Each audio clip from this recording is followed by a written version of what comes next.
Hello everyone, welcome to the paramedical studies. So today we discuss about elbow joint. जैसे कि आपको पता है कि मैंने अब जॉइंट्स स्टार्ट कर दिए हैं अपर लिम्ब के। तो इसमें सबसे पहले हमने शोल्डर जॉइंट पढ़ लिया है प्रीवियस वीडियो में। अब हम एल्बो जॉइंट के बारे में पढ़ते हैं। सबसे पहले जब हम किसी भी जॉइंट को पढ़ते हैं तो उसके आर्टिकुलर कंपोनेंट को ज़रूर देखते हैं। आर्टिकुलर कंपोनेंट का मतलब हुआ ऐसे कौन सी ऐसी चीज़ है जो दो बोन्स को आपस में जोड़ रही है, या ये जॉइंट फॉर्म कैसे हो रहा है। कोई दो बोन्स आपस में जॉइंट हो रही हैं या कोई लिगामेंट जॉइंट हो रहा है, तो इसमें आर्टिकुलर कंपोनेंट ज़रूरी होता है। The joint form by the lower end of humerus and upper end of radius and ulna. मतलब ये जो एल्बो जॉइंट है, आपको पता है कि आपका एल्बो जॉइंट कहाँ पर है। उसमें आपको ये भी पता है कि ऊपर की तरफ ह्यूमरस बोन होती है हमारे आर्म में, और हमारे फोर आर्म में दो बोन्स प्रेजेंट होती हैं, अल्ना और रेडियस। तो ये जो जॉइंट बनता है ये ह्यूमरस और रेडियस और अल्ना के आर्टिकुलेशन मतलब जुड़ने से ही बनता है। ओके, तो आपको इसमें स्क्रीन पे दिखाई दे रहा होगा कि ये होता है हमारा एल्बो जॉइंट। इसमें बेसिकली क्या है कि इस जॉइंट में आपको तीन बोन्स दिखाई दे रही होंगी। सबसे पहले ये वाली जो बोन है ये हमारे आर्म की बोन है, मतलब ह्यूमरस बोन है, जो कि सिंगल प्रेजेंट होती है। अब ये जो बोन्स है ये है फोर आर्म की बोन, जैसे एक रेडियस है और एक अल्ना है। यही तीन जो बोन्स होती हैं यही आर्टिकुलेट करके क्या बना रही है, एल्बो जॉइंट बना रही हैं। तो आपको आर्टिकुलर कंपोनेंट समझ आ गया। The joint form by the lower end of humerus and upper end of radius and ulna. मतलब एक ऐसा जॉइंट जो ह्यूमरस के लोअर एंड और रेडियस और अल्ना के अपर एंड से मिलकर बनता है उसे ही हम एल्बो जॉइंट बोलते हैं। ये तो आपको दिख रही होगी ह्यूमरस बोन है, और नीचे आपको एक तो दिख रही होगी अल्ना, और एक बोन दिख रही होगी आपको रेडियस करके ऐसे। तो ये एक जॉइंट बन जाता है जिसमें ये वाला हिस्सा इससे आर्टिकुलेट कर लेता है और ये वाला हिस्सा इससे आर्टिकुलेट कर लेता है। अब ह्यूमरस में आपको पता है कि यहाँ पे कैपिटुलम होता है, ट्रोक्लिया होता है। अगर आपने ये बोन नहीं पढ़ी है तो सबसे पहले आपको ये बोन्स पढ़नी चाहिए, क्योंकि तभी आपको जॉइंट्स अच्छे से समझ आएंगे।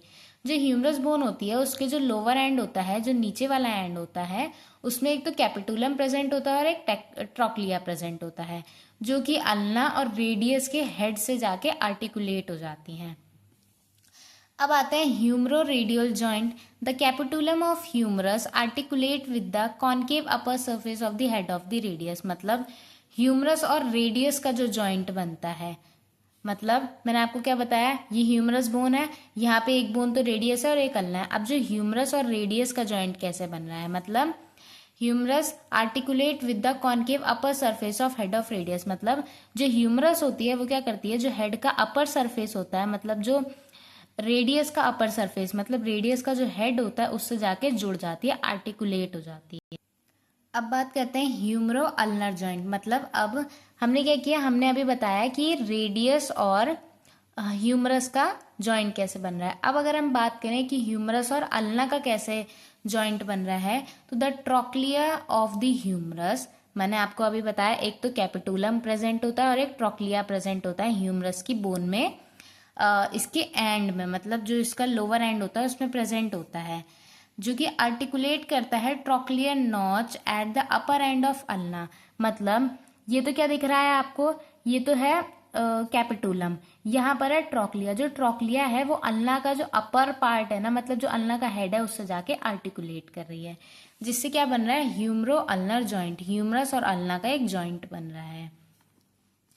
ये इसलिए आपको बता रही हूँ बिकॉज हमें पता होना चाहिए ना कि कौन सा जॉइंट किससे आर्टिकुलेट कर रहा है, मतलब कौन सी ऐसी बोन है जो आर्टिकुलेट कर रही है। अब आप डायरेक्टली आर्टिकुलर कंपोनेंट पढ़ लेंगे और आपको नहीं पता होगा कि ह्यूमरस रेडियस से आर्टिकुलेट कैसे हुआ या अल्ना ह्यूमरस से कैसे आर्टिकुलेट हुई, ये पता होना ज़रूरी है।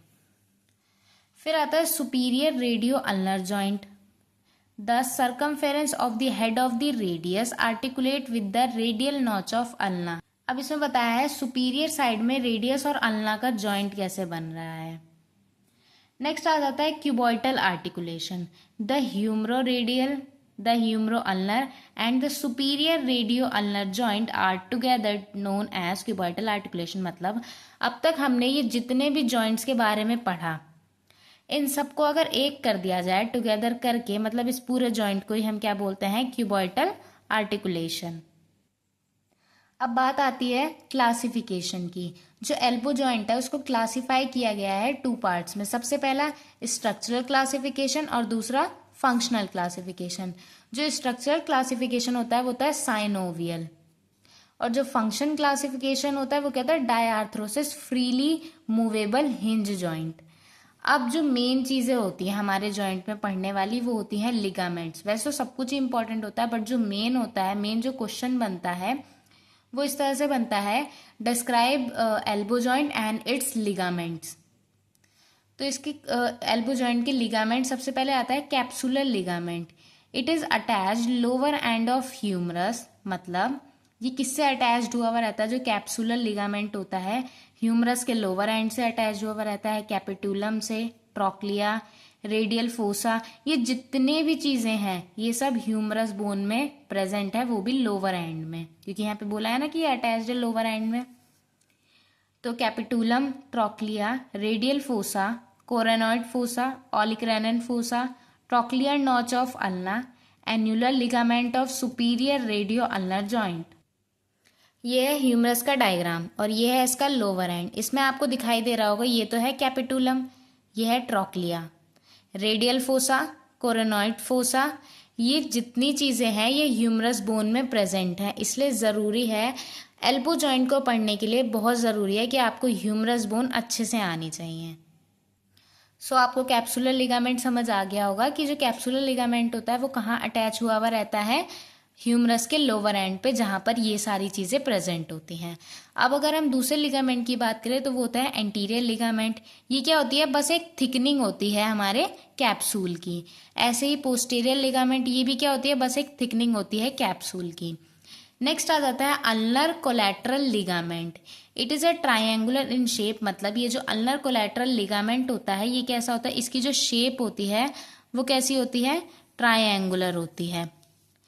Its apex is attached to the medial epicondyle of humerus and its base to the ulna। मतलब पहले क्या बताया हमने, जो अल्नर कोलैटरल लिगामेंट होता है वो ट्रायंगुलर शेप में होता है।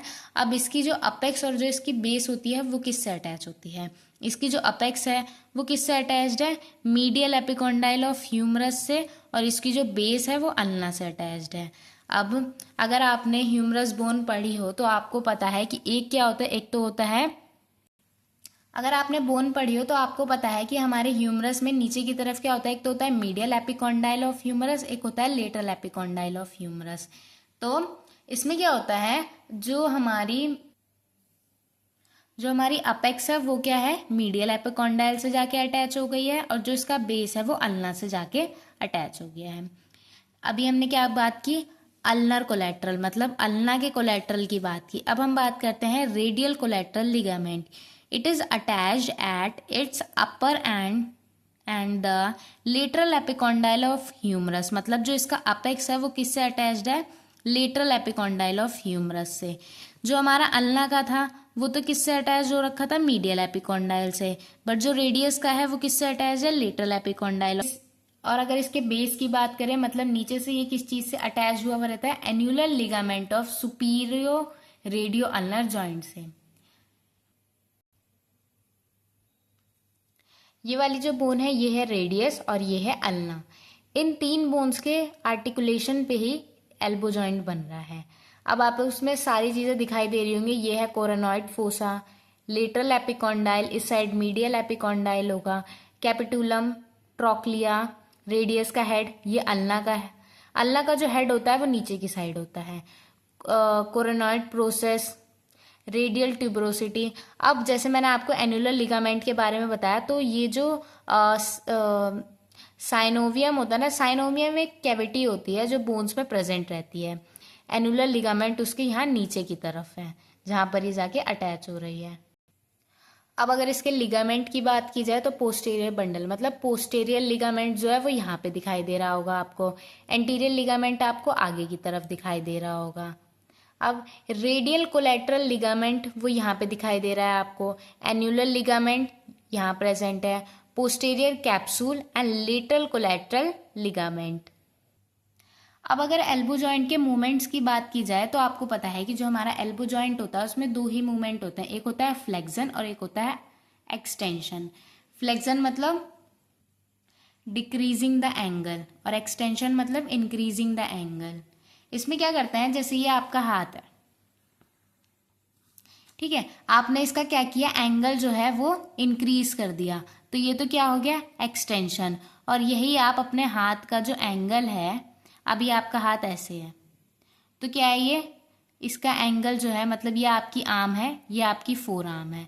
अभी आपका जो एंगल है वो कैसा था, पहले आपका जो एंगल था वो सीधा था, मतलब यहीं पे ये आर्म है और ये फोर आर्म है, मतलब ये सीधा है तो मतलब ये एक्सटेंशन है। जो एंगल है वो क्या हो रहा है, इंक्रीज हो रहा है। बट जब आपने अपने आर्म के पास अपने फोर आर्म को लाने की कोशिश की तो जो एंगल है, जो एंगल इतना बड़ा था वो एंगल क्या हो गया, डिक्रीज हो गया, जिसे हम क्या कहते हैं, फ्लेक्शन। तो हम दो ही रोटेशन कर पाते हैं, दो ही मूवमेंट कर पाते हैं, या तो हम अपने आप हाथ को ऐसे सीधा कर पाते हैं, या हम अपने हाथ अपने आर्म के पास अपने फोर आर्म को ला पाते हैं, और तो हम कोई मूवमेंट नहीं कर पाते हैं। अब ये जो ऐसी कौन कौन सी मसल्स हैं जो ये मूवमेंट प्रोड्यूस करती हैं, तो फ्लेक्शन में ऐसी कौन कौन सी मसल हैं, पहली मसल है ब्रेकियालिस, दूसरी मसल है biceps brachii, third one is brachioradialis. ये मसल्स क्या करती हैं, मूवमेंट्स प्रोड्यूस कर रही हैं, हेल्प कर रही हैं। एक्सटेंशन की बात की जाए तो ट्राइसेप्स ब्रेकी एंड एनकेनस। अब इसके ब्लड सप्लाई की बात करते हैं। Branches of brachial, radial and ulnar artery. अब जो ब्लड सप्लाई होती है वो आर्टरीज से होती है, तो जो ब्रेकियल की ब्रांचेस है वो ब्लड सप्लाई करती हैं, रेडियस और अल्नर की आर्टरीज सप्लाई करती हैं। अगर ऐसी नर्व सप्लाई की बात की जाए तो ulnar nerve, radial nerve, median nerve and musculo cutaneous nerve. Cutaneous हमेशा स्किन से रिलेटेड वर्ड होता है। होप आपको ब्लड सप्लाई और नर्व सप्लाई अच्छे से समझ आ गई होगी। अब बात करते हैं इसके अप्लाइड एस्पेक्ट की। अप्लाइड एस्पेक्ट का मेनली मतलब क्या होता है, कोई भी फ्रैक्चर के बारे में पढ़ना। Dislocation of elbow joint is usually on posterior aspect, मतलब जो मोस्ट कॉमन चीज़ है वो क्या है, डिसलोकेट होना, बोन का डिसलोकेट हो जाना अपनी जगह से। Partial dislocation of head of the radius present in children when the forearm is suddenly pulled in pronation, मतलब जो एल्बो जॉइंट होती है उसका बच्चों में क्या होता है, एल्बो जॉइंट का जो रेडियस बोन है हमारी, उसका क्या होता है, डिसलोकेशन हो जाता है, क्योंकि बच्चों की जो बोन्स होती हैं वो वीक होती हैं थोड़ी सी, तो अगर पीछे की तरफ किसी बोन को अचानक से खींचा जाएगा तो जो रेडियस बोन होती है वो अपनी जगह से डिसलोकेट हो जाती है, हिल जाती है, जिसकी वजह से फ्रैक्चर हो जाता है। अब the head of radius slips out from annular ligament, मतलब एनुलर लिगामेंट से क्या होता है, जो रेडियस का हेड होता है वो स्लिप हो जाता है। फिर आता है tennis elbow. Transverse fracture abrupt pronation में lead to pain and tenderness over the lateral epicondyle. Supracondylar fracture of humerus is also cause ulnar nerve injury. कोई भी सुप्राकॉन्डाइलर अगर फ्रैक्चर हो गया तो उसकी वजह से क्या होगा, अल्नर नर्व में भी इंजरी हो सकती है। सो होप आपको ये टॉपिक समझ आया होगा। एक बार रिवीजन कर लेते हैं। हमने एल्बो जॉइंट में सबसे पहले इसके आर्टिकुलर कंपोनेंट के बारे में पढ़ा, फिर हमने ये पढ़ा जो आर्टिकुलेशन है वो बोन का किस बोन से कैसे हो रहा है। तो सबसे पहले हमने ह्यूमरस और रेडियस की बात कर ली, फिर ह्यूमरस और अल्ना की बात कर ली। उसके बाद हमने इसके क्लासिफिकेशंस की बात की कि जो बोन है उसको कितने पार्ट्स में क्लासिफाई किया गया है। फिर हमने इसके लिगामेंट्स की बात की, लाइक इसमें कितने लिगामेंट्स प्रेजेंट होते हैं उनके बारे में बात की। फिर हमने इसके मूवमेंट्स की बात की जो कि बहुत इंपॉर्टेंट होते हैं, हम सिर्फ दो ही मूवमेंट्स कर सकते हैं एल्बो जॉइंट में, फ्लेक्शन एंड एक्सटेंशन। फिर हमने इसके मसल्स की बात की, blood supply and nerve supplies की बात की। उसके बाद हमने अप्लाइड एस्पेक्ट्स की बात की जो कि हमारी एनाटमी में बहुत ही ज़्यादा इंपॉर्टेंट होते हैं, अप्लाइड एस्पेक्ट्स को लिखना।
Hope you understand this topic. अगर आपको ऐसी वीडियोस और भी चाहिए तो आप मुझे कमेंट कर सकते हैं, और अगर आपको इसमें कोई डाउट हो तो आप वो भी पूछ सकते हैं।